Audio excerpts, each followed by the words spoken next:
After discovering this find, archaeologists are forced to rewrite history. Just a few days ago, new alien mummies were discovered. A giant fragment of a spaceship crashed onto a village in Africa. A tomb of a real magician was discovered in Egypt, and its preservation is simply amazing. A mythical giant and a cemetery more than 3,000 kilometers long. This video will shock you. Enjoy watching. Hi friend, you are on the KirTop channel. New alien mummies. In 2017, something unusual was discovered in a Peruvian cave. A dried-out Voldemort-like figurine with 3 fingers and an elongated skull attracted the attention of the entire world. An army of experts, including journalist and ufologist Jaime Maussan, were the first to study it. He even claimed that there were rare metals and alloys inside the mummies, like space implants. While scientists were arguing, the mummies found friends. 2 new finds, nicknamed Paloma and Antonio, amazed everyone. 3 fingers, slanted eyes, and an age of about 1,500 years. CT scans showed that their organs were similar to human ones. Traces of a knife blow were found on Antonio's body, and remnants of hair were found on Paloma. Hairy aliens are something new. No one to eat corpses. The Zoroastrian Tower of Silence on Malabar Hill, a sacred site for the Parsi community, is under threat due to the dwindling vulture population in the area. The birds play a key role in the ritual of Dominashini, the uncovering of the bodies of the dead so they can be returned to nature. However, a rapid decline in the number of scavengers in Mumbai since 2015 has put this ancient tradition at risk. The Tower of Silence, or Dakma, which is over 300 years old, is a circular structure that symbolizes eternity in the Zoroastrian faith. It is located in a 22-hectare forest. The outer circle of the tower is for men, the middle one for women, and the inner one for children. Before the body is placed in the dakma, loved ones pray in special structures called bungalows, and the remains are then carried out by kandis, special caretakers. According to Zoroastrian traditions, contact with a dead body is considered desecration, and vultures play an important role in ensuring cleanliness and maintaining natural balance. But urbanization, habitat change, and environmental problems have led to a sharp decline in the number of these birds. The processes of decomposition of bodies have slowed down, which has created difficulties for performing the ritual. The mythical gold mine. In 1929, Australia found its Indiana Jones, Lewis Harold Bell Lassiter. He claimed that 3 decades earlier he had discovered a huge gold reef in the heart of the continent. There was almost no evidence, but rumors of a missing Klondike excited prospectors and historians. In 1930, Lassiter managed to assemble an expedition and set off into the outback again. He was accompanied by a pilot, 2 prospectors, Aboriginal guides, and even a representative of the governor. However, Lassiter was sullen, confused in his stories, and reluctant to show the way. Having reached Mount Marjorie, he declared that they were lost. His companions considered him an imposter and left. Lassiter was left with only a hunter, but soon the hunter also abandoned him. As a result, Harold continued on his way alone. A year later, he was found dead in a cave. According to his diary, he died of exhaustion after spending his last months among the natives trying to survive. Meanwhile, the legend of the reef did not die out. Numerous prospectors combed the McDonnell Range in the hope of finding gold. The press discussed the mysterious Swede Olof Johansson, who allegedly also knew the way to the treasure. Later, books and films appeared. Director Luke Walker in the project Lassiter's Bones found letters from Harold mentioning that same Olaf and hinting at the lost reef. Modern research has not confirmed large deposits in the designated area, although geologist Bill DeCarly came across a quartz layer reminiscent of Lassiter's description. He believes that Harold was just retelling other people's stories. Nevertheless, the mystery of the treasure continues to excite the minds of romantics and gold hunters. The eerie secret of the Black Death. A study of an ancient Egyptian mummy has shed light on the early spread of the deadly bubonic plague in North Africa. The 3 290-year-old remains kept in the Egyptian Museum in Turin have astounded scientists. Traces of the Yersinia pestis bacterium were found in the bones and even in the intestinal contents. It turns out that this disease penetrated the region long before the Black Death epidemic that raged in Europe in the 14th century. Until now, the oldest references to the plague came from Asia, 5,000-year-old finds in Russia and materials from Europe and Asia. But the mummy from Turin has confirmed for the first time that the dangerous pathogen also settled in ancient Egypt. Scientists recalled that fleas were found in the village of Amarna, where the builders of Tutankhamun's tomb worked. They are the main carriers of the infection. There is even a reference in the Ebers Papyrus, over 3,500 years old, to a mysterious bubo filled with pus, suggesting that the plague may have spread from Nile rats to ship passengers, who eventually carried the disease throughout the Mediterranean. The Black Death thus became just a bright chapter in the long history of the plague, and it is now clear that its sinister waves swept across the world much earlier than previously thought, and Africa played a much more significant role in this process. Discovery rewrites alcohol history.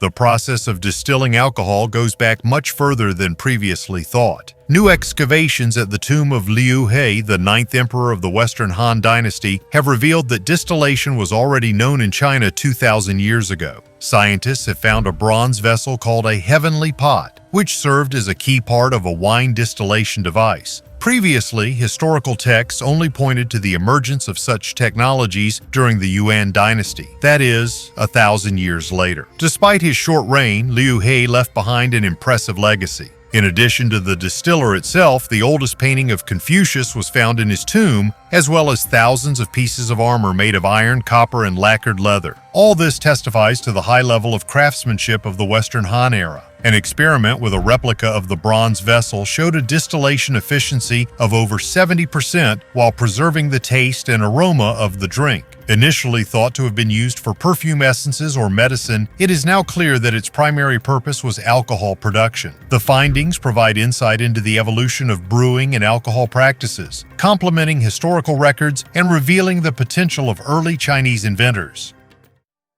Over 100,000 years old.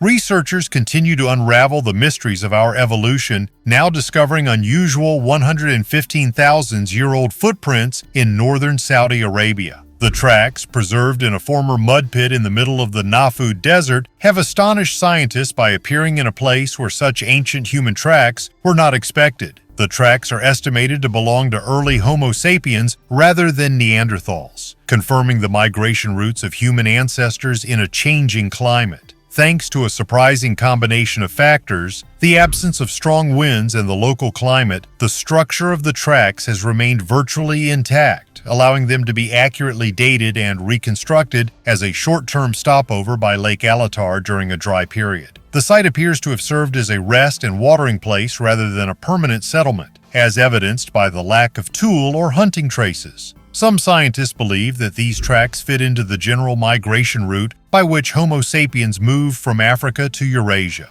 The new findings change our view of migration routes and clearly demonstrate how nature can carefully preserve the chronicle of life. A cache of royal regalia. An unexpected discovery in the dungeons of the Vilnius Cathedral shocked historians. A carefully walled-up vault with burial regalia associated with the rulers of the Grand Duchy of Lithuania and Poland was discovered. Crowns, scepters, chains, rings, and tablets belonging to King Alexander, his mother Elizabeth of Habsburg, and Barbara Radziwill, the wife of Sigismund Augustus, were found there. These items were not worn during life but were made specifically for burial ceremonies. According to researchers, the regalia were first discovered in 1931, but with the start of World War II, they were hidden deeper in the catacombs and walled up to protect them from looting. The location of this cache eluded archaeologists for decades until December 2024, when a detailed examination of all the cavities was carried out using an endoscope, comparing archival diagrams with new plans of the cathedral. In the end, the treasure was found. Barbara Radziwill, whose tragic fate became legendary, died shortly after her coronation, which made her burial regalia especially significant for her contemporaries. A half-ton space find. A massive metal ring, more than 2.5 meters in diameter and weighing almost half a ton, has fallen near a Kenyan village. The Kenyan Space Agency suggests that the fragment may have been part of a launch vehicle that did not burn up during re-entry into the atmosphere. Locals noticed the object flare up at altitude and light up before it fell to the ground. Such situations are extremely rare since most space junk usually burns up or lands in the ocean. The incident reminded people of the consequences of 60 years of space exploration and made people afraid of another fall of debris. The most outstanding discovery of the year.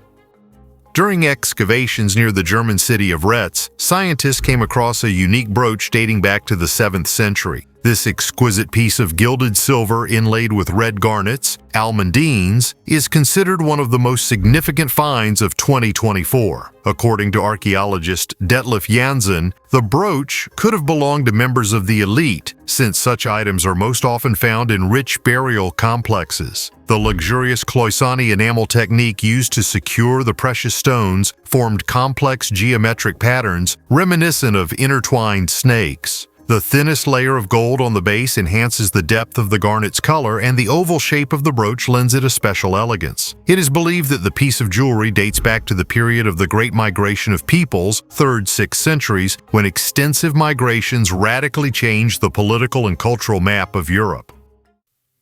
Personal sacrifice. During excavations at Huacasal Viejo in northern Peru, archaeologists have uncovered a startling practice. Adolescents were sacrificed along with their high-ranking relatives. Genetic analysis of remains more than 1,500 years old revealed that the boy and girl were the son and niece of the Mochi ruler, Sesora de Sal. Moreover, the girl's father was one of the nobleman's brothers, also buried in the same tomb. Unlike the public ritual sacrifices common among the Mochi, the victims here were strangled in a private ceremony in honor of a noblewoman. Scientists speculate that such a ritual may have served to strengthen power or family ties, but the exact motives remain a mystery. Artifacts found with the bodies indicate the deceased's high status, and strangulation may have been considered an honest way to send her companions to the afterlife. For the Mochi, whose temples and tombs often contain evidence of sacrifice, this is a rare case of kin sacrifice. The cost of building the Cheops Pyramid. We are used to skyscrapers that grow with the help of metal frames and modern technology, but the Cheops Pyramid, built around 2600 BC, still amazes the imagination. Its height reached 146 meters, and only by the 13th century AD did buildings appear higher. To understand how much it would cost to build such a pyramid today, historians and engineers estimated the costs of stone, transportation, salaries, crane rental, and other details. The amount is impressive, about $5 billion. After all, about 2.5 million cubic meters of limestone will be needed, for which you'll have to go to quarries, and for the interior cladding, thousands of tons of granite from Aswan, located hundreds of kilometers away. Add to this designers, geologists, fuel for transporting blocks and giant cranes. In ancient times, everything was done by hand. It is believed that thousands of free workers worked on the construction site, regularly changing teams that received decent food and housing. They moved multi-ton blocks along ramps using wooden rollers and erected a colossal structure that was surprisingly precise in its fit. Even today, it is impossible to fit a knife blade between some of the stones. According to some experts, the construction took from 20 to 27 years. About 2 tons of meat were needed daily to feed the workers, not counting grain, vegetables, and water. It is noteworthy that the project itself was headed by Himeun, the pharaoh's nephew, who actually acted as the chief architect. It was he who coordinated the work of tens of thousands of people, which in itself speaks of the impressive organization of labor in ancient Egypt. Today, the pyramids remain not only an object of historical heritage, but also a source of eternal questions about what humanity is capable of in order to realize ambitious goals. For the Egyptians, the Pyramid of Cheops was more than just a building. It was a symbol of the pharaoh's power and the highest engineering achievement of its time, which still inspires us to bold achievements. Meteorites help win the lottery. In 2015, a bright meteor flew over Kanchanaburi, Thailand, lighting up the sky with green and orange flashes. Since then, there have been rumors that its debris has scattered around the area. In fact, meteors have visited Thailand more than once in recent years, leaving people with black stones that are believed to have magical powers. The most famous story comes from Phatthalung province. A married couple from Sirapu Adon discovered strange boulders weighing up to 20 kilograms in a palm plantation. At night, lightning struck the garden, and in the morning the couple saw burning holes with mysterious fragments in them. Having taken the gift from heaven home, home, they soon felt a surge of energy and noticed that they began to quarrel less. Interested neighbors noticed unusual patterns on the surface of the stones, mistaking them for lucky numbers for the lottery. This is a popular hobby in Thailand. Although there was no big win, the belief in special properties only grew stronger. Now, people often come to the owners to charge themselves with cosmic energy, and some are thinking about making money on such relics. This cult of heavenly stones shows how a natural phenomenon can turn into a mystical one, reflecting a craving for miracles and a desire to join the secrets of space. The last refuge of the lonely woman. From 1835 to 1853, a Nicolaso woman lived alone on San Nicolas Island, the furthest island in the English Channel. It was this story that inspired Scott Odell to write Island of the Blue Dolphins. When her people were evacuated due to the threat of otter hunters, the ship quickly sailed away, leaving the young girl alone. According to some accounts, she jumped into the water to save a boy. According to others, she was left behind by a strong storm. In any case, she lived in isolation for the next 18 years, eating seals, roots, and shellfish. Fishermen often spotted a mysterious figure on the shore, but they were unable to catch her. Finally, trapper George Nidiver and his companions, seeing fresh tracks, found this brave islander dressed in a skirt of green cormorant feathers. The woman turned out to be friendly and cheerful, although she spoke a language that no one understood. Her entire tribe had disappeared by that time, and attempts to communicate were limited to gestures and original chants. She lived with Nidiver for 7 weeks, then fell ill with dysentery and died, having managed to accept Christianity under the name Juana Maria. Artifacts found later, harpoons, hooks, shell jewelry, testify to her way of life and craftsmanship. San Nicolas Island today serves as a military base, and the fate of a lonely woman remains one of the most touching stories of survival and fortitude. Hidden medieval stories. Iceland has a rich literary history dating back to the Middle Ages. Here on an island with a population of just 380,000, many people write books following traditions that began with the Vikings. Scholars believe that the skalds, Icelandic poets, not only glorified the kings of Norway, but also laid the foundation for epic prose and vast bodies of knowledge. Medieval texts, from royal sagas to theological treatises, were written on expensive calfskin parchment, vellum. When a book aged, its materials were often reused, the text was cut out for new entries, or covers were made from the scraps, and sometimes even church mitres. In particularly rare cases, palimpsests appeared, parchments on which the old text was erased or scraped off, and new text was written in its place. This practice became especially widespread after the Reformation of the 16th century, when Latin services were replaced by Icelandic.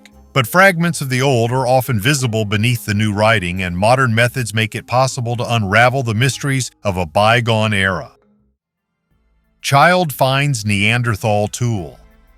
3 years ago, 6-year-old Ben picked up an unusual stone on a Sussex beach. He forgot about the find when he got home, but it later turned out to be a 50,000-year-old Neanderthal axe. When Ben's family contacted James Sainsbury, curator of the Worthing Museum of Archaeology, he expected to see an ordinary cobblestone. But one look confirmed its uniqueness. This is a hand axe of late Neanderthals. They are extremely rare because at that time their population was small. The museum has only one such example, and the new find, judging by the state of preservation, lay underwater for a long time. Researchers date this period to the end of the existence of Neanderthals in Europe, when they were already occupying British lands. Probably the stone was carried along with pebbles from the English Channel, or even from the flooded region of Doggerland, inhabited by people thousands of years ago. On November 24th, Ben and his parents delivered the axe to the museum. An hour later, it was on display. Sainsbury stressed that this was a rare find for Sussex. Ben's family is pleased that the accidental discovery has become a major contribution to science. A graveyard 3,000 km long.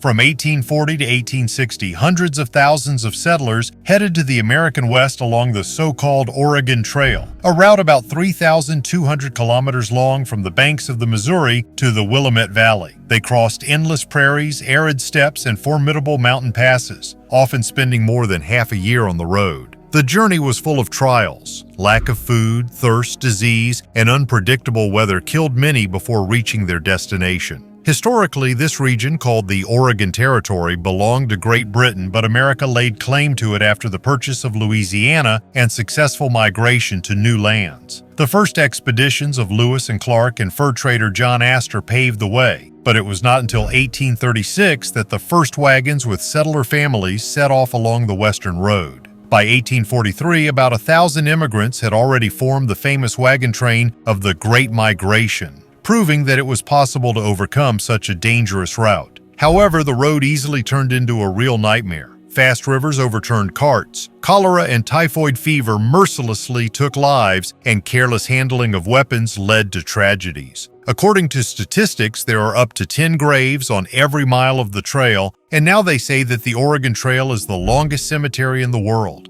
Many of the monuments along it are unnamed because they had to be buried hastily, sometimes compacting the earth with the wheels of wagons so that predators would not find the remains. Thus, the legends and myths about the conquest of the Wild West are closely intertwined with the history of dramatic human destinies. Chatsworth's Great Orangery. Long before Joseph Paxton built the iconic Crystal Palace for the Great Exhibition of 1851, he honed his craft at Chatsworth House in picturesque Derbyshire. There he built the colossal Great Orangery, a giant glass house where Paxton pioneered the techniques that would later be used to build London's biggest architectural sensation. As early as the 1830s, while serving as head gardener, Paxton reimagined the landscape of Chatsworth, creating a 16-hectare arboretum and growing exotic crops like pineapples. The idea of modern orangeries was just gaining momentum, and the existing ones at Chatsworth had already fallen into disrepair. Paxton introduced a new roof design, oriented at an angle to the morning and evening sun, and an original metal frame that let in maximum daylight. This approach was quickly adopted by others. In 1836, he began construction of a grand greenhouse, 70 meters long, 38 meters wide, and almost 20 meters high. Even a couple of carriages could pass inside, and a staircase hidden behind rocky ledges led to a gallery with a view of the crowns of tropical palms. The warm climate was provided by 8 coal boilers connected by an underground labyrinth of pipes and a railway that delivered fuel. Up to 300 tons of coal were needed for the winter. However, by the beginning of the First World War, there was a catastrophic shortage of fuel, heating was stopped, and all the plants died. The great greenhouse, insanely expensive to maintain, was soon demolished. But it was here that the technologies were born that made the magnificent radiance of the Crystal Palace possible. A very expensive find. In August, Canadian mining company Lucara Diamond Corp announced the discovery of what is believed to be the second largest diamond in the world. It weighs 2492 carats. The stone was found in the Karo mine in Botswana, where another record-breaking diamond, the 1109-carat Lasidi La Rona, was found in 2015 and sold for $53 million 2 years later. The largest diamond in the world is still the famous Cullinan, weighing 3,106 carats, discovered in South Africa in 1905. To extract such impressive stones, the company used a specially developed tool, the Mega Diamond Recovery System, based on X-ray transmission. This technology is designed to find and extract huge gems that remain hidden in the bowels of the earth. The Shugborough Code Mystery. The 8-letter riddle engraved on the Shepherd's Monument at Shugborough, Staffordshire, has puzzled historians, cipher buffs, and even prominent figures such as Charles Darwin and Charles Dickens for more than 2 centuries. Between the initials D and M are the letters OUSVAVV, and no one knows for sure what they mean. The monument itself is a loose reinterpretation of the famous painting by Nicolas Poussin, The Shepherds of Arcadia, with the Latin inscription Et in Arcadia ego, I too am in Arcadia, which gave rise to many legends about the connection with the search for the Holy Grail and the secrets of the Knights Templar. Some researchers believe that the inscription on the monument is just an elegant joke. Others are trying to read a hidden religious message in the letters. For example, American Keith Massey, an experienced Latinist and former employee of the National Security Agency, claims that the letters are deciphered as Oro ut omnes sequantur, viam ad verum vitam, which is translated from Latin as I pray that all follow the path to true life. In his opinion, this phrase refers to the words of Christ from the Gospel of John. There is another explanation. The pair D and M is interpreted as dis manibus, a Roman formula for the spirits of the underworld found on Christian tombstones. But there is still no evidence for an unambiguous version. So this bizarre chain of letters carved on a stone in the middle of well-groomed landscapes continues to excite the imagination of everyone who tries to guess its secret. Ancient Egyptian bread. The bread, estimated to be between 3,369 and 3,406 years old, was found in the tomb of an architect who served Pharaoh Amenhotep III. The bread is an amazing example of how food was preserved thanks to the advanced mummification techniques used by the ancient Egyptians. The Egyptians mummified not only their bodies, but also the food they believed the dead could use in the afterlife. The process involved treating the food with salt, drying it slowly, binding it, and coating it with resin to protect it from deterioration. The loaves show traces of their characteristic texture and shape, confirming their origin and ritual role. The bread was a symbolic and practical preparation for life after death, reflecting the Egyptians' deep belief that they would need everything they had on earth in the afterlife. It existed. Until recently, scientists believed that the grandiose project to build the capital of Assyria, Dur-Sharrukin, Khorsabad, froze in a half-finished form after the death of King Sargon II. However, new geophysical research proves the opposite. The city was completed and actively functioning. Archaeologists used the magnetometry method, which allowed them to discover the remains of an impressive 127-room villa, probable royal gardens, and a water gate, as well as other large structures. All these discoveries indicate that Khorsabad was a thriving center beyond the main palace. Conceived by Sargon II himself in 713 BC as the Fortress of Sargon, the city did not sink into oblivion after his death. New data contradicts the long-standing opinion about the unfinished project and reveals the hidden life of the ancient capital. Work resumed in 2017 after the area was liberated from ISIS. Led by the French archaeological mission, the team used a high-precision magnetometer to visualize underground structures without expensive excavations. It turned out that Khorsabad, contrary to long-held doubts, served as a full-fledged capital of Assyria. And now modern discoveries are revealing even more about the scale and wealth of the ancient empire. Hoard of 11th century coins.